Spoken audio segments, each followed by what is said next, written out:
If you're a big fan of shoujo stories like Sailor Moon, Boys Over Flowers, Fruits Basket, and you've always wanted to create your own shoujo manga, then this video is for you. We're breaking down how to make a shoujo manga that would keep your readers hooked. FYI, there's more to it than just romance, pretty boys, and magical girls. Over the last 3 years, we've worked with pro-Japanese mangakas who have a combined experience of over 50 years in the industry. And one of them even has their own shoujo anime called Wedding Peach. They know what it takes to make great manga, and they've helped us mentor nearly 400 anime and manga artists who've gone on to monetize their art and create their first manga. If you're tired of wondering whether you're good enough and you finally want to create a manga you actually feel proud of, then we invite you to apply to our online one-shot manga drawing program. We're finally opening our doors again, and we only have room for 20 new students. If you want to learn more, then check out the link in the description. P.S. You have to be at least 18 years old to apply.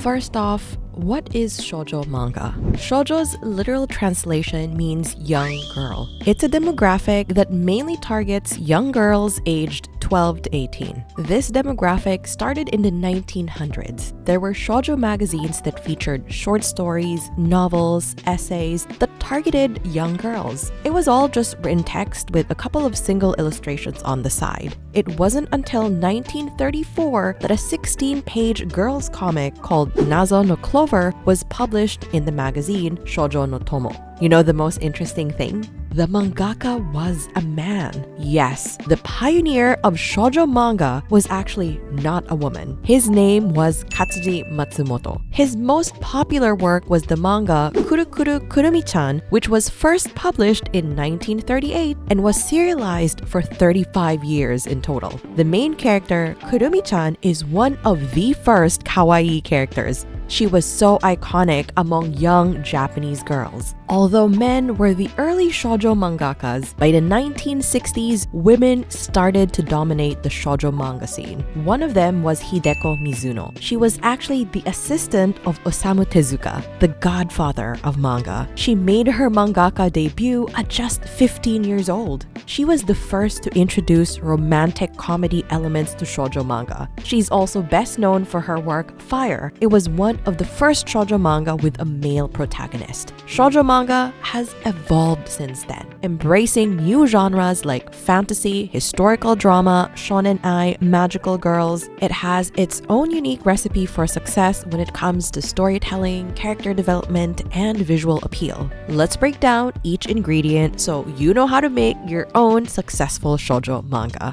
What do you think of when you hear the word shoujo manga? High school romance? Love triangles? Pretty boys? Yes, these are some pretty common tropes in shoujo manga. But at the end of the day, they're all just tools to support the larger themes and narratives of shoujo. For shonen manga, there's emphasis on gaining skills or power to become stronger and finding loyal allies that help you defeat the enemy and reach your goals. But for shoujo, it's about personal struggles, emotional growth, and character relationships. Shoujo characters' motivations are usually internal. It's about how they feel inside. According to our pro-Japanese mangaka mentor, Rena Saya, in shoujo, it's important to show how the main characters feel so your readers can feel along with them. Even though romance shows up in a lot of shoujo stories, it's actually the emotional impact that's explored on a deeper level. And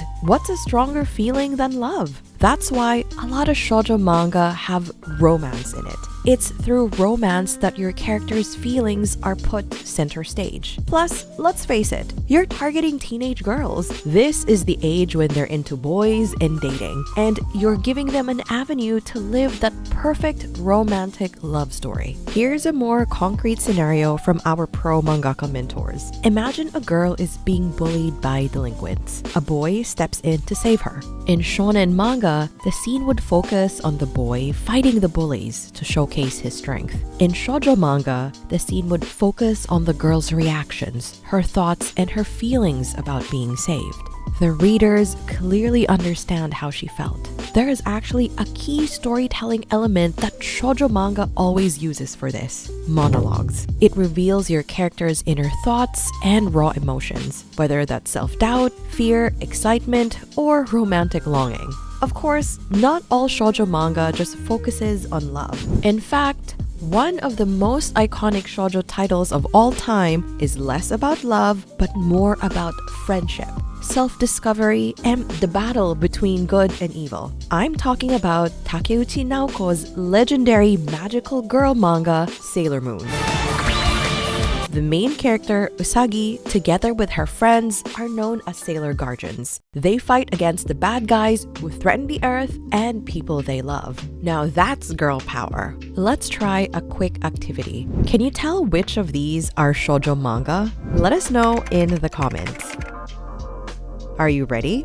Actually, all of them are shoujo manga. Kimi ni Todoke, Vampire Knight, and yes, even Tomie by Junji Ito is a shoujo horror manga. So you see, shoujo isn't just about typical romance with sensitive girly protagonists. Some young girls fantasize about being in a romantic relationship, while others just want to be spooky monsters. Just remember this though, when it comes to shoujo, it's about highlighting your character's feelings and emotions. Just like how young boys are protagonists for shonen manga, the usual MC for shoujo manga are young girls, just like their target audience. They're on a journey of growth and self-discovery. Let's make this clear. The ultimate goal for a shoujo MC isn't to get the guy. It's about them finding confidence in themselves, discovering their self-worth, and what makes them special. A lot of MCs start off with some kind of insecurity or flaw. They face different challenges, and it's the support of their friends and romantic interests that help them mature into a better version of themselves. Their relationships help them become stronger, not physically like in shonen manga, but emotionally. For example, Risa Koizumi from Lovely Complex felt insecure and self-conscious for being too tall. She was always taller than the boys she was interested in, and she didn't have the cute image that most guys would go for. She found herself attracted to Otani, who's shorter than her, but she was worried about how others would see them. Eventually, she realized that there's more to love than just physical appearance. It's about standing by each other, supporting each other's dreams, and being there during difficult moments. By being with Otani, Risa learns to accept herself and find inner strength. Since the early authors of shoujo back in the 1930s to 1950s were men, the art style was actually like the shonen manga of that era. The stories were also more action-packed. In fact, Matsumoto Sensei's Nazo no Clover was just a variation of Zorro. But as time passed, shoujo's visuals also evolved. Now it emphasizes on beauty, emotions, relationships, and a more romanticized view of life. Let's break down a couple of key aesthetic elements you need to include in your shoujo manga. Focus on emotion. Remember how we said that the feelings of your characters take center stage in shoujo manga? This is why a lot of their panel layouts showcase close-ups of facial expressions. You need to show how your characters are feeling at that moment. You can also communicate intimate moments through body language, like a soft smile, a hand touch, or blushing cheeks. You want to capture your character's inner feelings. Next is expressive eyes. You know the saying, the eyes are the windows of the soul? In shoujo, the eyes of your characters are usually big and doll-like. You want to add more details and put an extra effort into drawing their eyes so you can help express their feelings better. Next is delicate and elegant line work. Shoujo uses thin lines to create a delicate and gentle look. It's a great way to bring out your character's emotions and help them appear softer. It also helps your pages feel more light and open so you can really focus on the facial expressions and subtle moments. You want to give more attention to the details on the hair and clothes. These are the same things your target audience, aka teenage girls, care about. In shonen, for example, you can get away with gravity-defying spiky hair, but in shoujo, you gotta add the strands and make it look more believable. If there's an opportunity to showcase your female character wearing an amazing outfit, you gotta make sure they look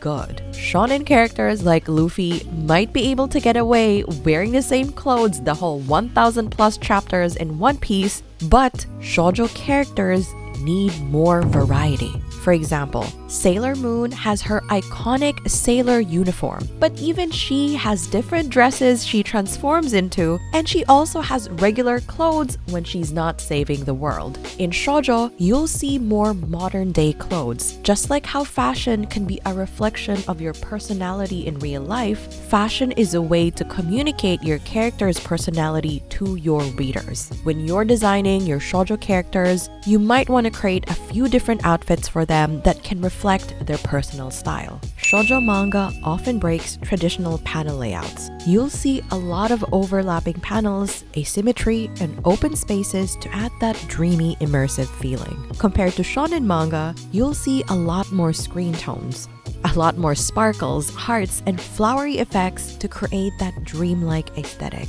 You can use these visuals to really give that wow factor when introducing a character or highlighting key moments. If you finally want to create your own shoujo manga after years of feeling like you're not good enough, then we invite you to apply to our one-shot manga drawing program. Not only will you learn directly from pro-Japanese mangakas, but they'll also act as your editors as you produce your first manga. You can book a free manga consultation call with us to see if we're a good fit to work together. The link is in the description. In the meantime, you can check out this video to learn how to create your first one-shot manga.